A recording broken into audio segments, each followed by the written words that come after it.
Hello বন্ধুরা, আবারও চলে এলাম আমি শেফালি দির রান্নাঘরে। আজকে দেখুন বন্ধুরা, একটা রুই মাছ নিয়ে নিয়েছি। এই যে 500 গ্রামের মতন ওজন আছে রুই মাছটা। আজকে এই রুই মাছের একটা রেসিপি বানাবো, আর সেই রেসিপিটা আজকে তোমাদের সঙ্গে শেয়ার করব।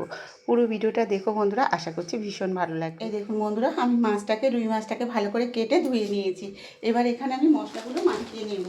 তার জন্য দিয়ে দিচ্ছি অল্প করে হলুদ, তার সঙ্গে দিয়ে দেবো 1/2 চামচের মতো লঙ্কা গুঁড়ো, 1/2 চামচ দিয়ে দেবো হলুদ গুঁড়ো, আর দিয়ে দেবো 1 চামচ সরষের তেল।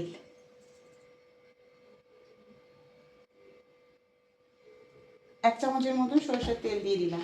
নুন, হলুদ, লঙ্কা গুঁড়ো আর সরষের তেল দিয়ে মাছগুলোকে ভালো করে মাখিয়ে নিতে হবে।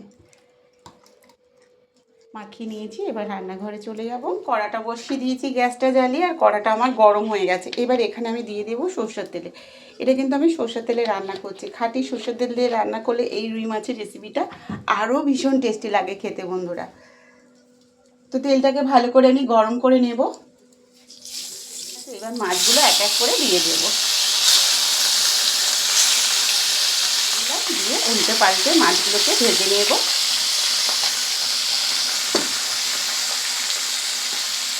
ডিমটাকে পরে ভেজে নেব, আগে মাছগুলোকে ভেজে নেব। দেখুন বন্ধুরা, মাছগুলো তুলে নিয়েছি, নিয়ে মাছের ডিমটা যে ছিল, ডিমটা কিন্তু তেলের সঙ্গে আমি ভেজে নিলাম একদম পোস্তর মতন করে। এরকম একটু চামচ দিয়ে নেড়ে দেবো, দিলে কিন্তু একদম ডিমগুলো একটা থেকে একটা ছেড়ে যাবে, আর একদম পোস্ত বাটার মতো লাগবে খেতে। দেখুন, এই ডিমের মধ্যে দিয়ে দিচ্ছি 50 গ্রামের মতন দই। 50-এর একটু বেশি আছে, প্রায় 100 গ্রামের একটু কম দইটা আমি এখানে দিয়ে দিলাম। এই মাছের ডিমের সঙ্গে কিন্তু দইটা ভালো করে মিশিয়ে নেব। একদম একটা ভিন্ন স্টাইলের এই মাছের ঝালটা আমি তৈরি করছি বন্ধুরা। দেখুন, এবার এখানে এক এক করে মশলাগুলো দিয়ে দেব। দিয়ে দিচ্ছি 2খানা পেঁয়াজ, দিয়ে দিচ্ছি 2টো টমেটোকে ডুমো ডুমো করে কেটে নিয়েছিলাম। 2টো টমেটো আমি দিয়ে দিলাম এর ভেতরে। বন্ধুরা, এখানে দিয়ে দিচ্ছি 1 চামচ হলুদ গুঁড়ো, 1 চামচ লঙ্কা গুঁড়ো, 1/2 চামচের মতো লবণ। সবগুলোকে একসঙ্গে কিন্তু কষিয়ে নেব।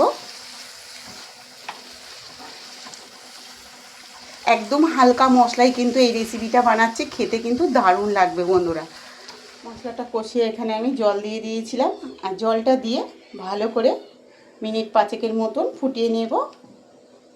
পুরো আছে ভেজে রাখা মাছগুলোকে এক এক করে এই ঝোলের মধ্যে আমি দিয়ে দেব। দেওয়ার পরে এখানে যে ধনেপাতা কুচিয়ে রেখেছি, ধনেপাতা কুচানোটা এর মধ্যে দিয়ে দিতে হবে। 1 চামচের মতন, 1 থেকে 2 চামচের মতন দিয়ে দেবো সরষের তেল। ওপর থেকে কিন্তু সরষের তেলটা দিয়ে দিলাম। ভীষণ ভালো লাগবে, আর এই গরমের সময় কিন্তু এরকম ঝাল খেতে কিন্তু দারুণ লাগে। আর একদম টাটকা রুই মাছ কিন্তু একদম হালকা মশলায় এই রেসিপিটা বানাচ্ছি বন্ধুরা। কেমন লাগলো অবশ্যই কিন্তু কমেন্টে জানিও তোমরা। বন্ধুরা দেখুন, আমার মাছের ঝালটা কিন্তু রেডি হয়ে গেছে।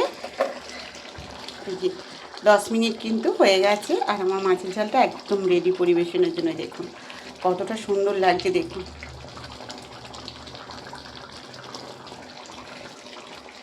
এবার একটা বাটি নিয়ে নেব, বাটিতে মাছের ঝালটাকে আমি নামিয়ে নেব। আমি রুই মাছের ঝালটাকে নামিয়ে নিয়ে এসেছি, দেখুন কতটা সুন্দর হয়েছে। তো আজকে রুই মাছের রেসিপিটা কেমন লাগলো বন্ধুরা অবশ্যই কমেন্টে জানিও। আর রেসিপিটা ভালো লাগলে শেফালি দি রান্নাঘর চ্যানেলটাকে সাবস্ক্রাইব করে পাশে থেকো বন্ধুরা। আর ফেসবুক থেকে দেখলে একটা ফলো করে দিও। কমেন্টে অবশ্যই জানিও আজকে রেসিপিটা কেমন হয়েছিল। আর যেসব বন্ধুরা এখনও আমার চ্যানেলে নতুন, যারা আমার চ্যানেলটাকে সাবস্ক্রাইব করেননি বন্ধুরা, সাবস্ক্রাইব করে পাশে থেকো বন্ধুরা। আর যেসব বন্ধুরা আমার চ্যানেলটাকে সাবস্ক্রাইব করে পাশে আছেন, অনেক অনেক শুভেচ্ছা ভালোবাসা রইল। সবাই পাশে থেকো, ভালো থেকো। কালকের আবার দেখা হচ্ছে নতুন এক রেসিপি নিয়ে।